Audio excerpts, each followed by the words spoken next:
So, gikan ko ka-gym. O, of course, dapat na tayong protein sa ato ang body, no? So, tani siya. Akong tryan. Try na ko ni siya na siya. 25 grams of protein. O, 28 servings. 2 log per container.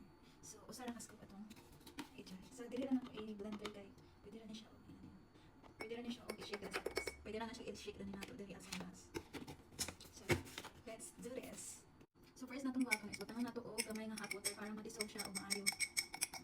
Butangan nato gamay nga hot water kay di ko na hot ako. Nato pa ni butangan og and then dapat nimo i-shake ani is kaning tinidor kay ang tinidor hait siya na siya og kuan.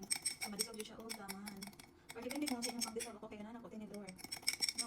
So, na-dissolve na siya pag-ayo. Ayan.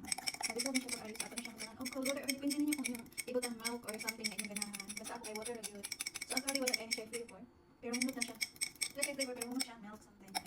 So, dissolve na siya butangan og water. So, ayan, may cold water na. Pwede na to siya inom.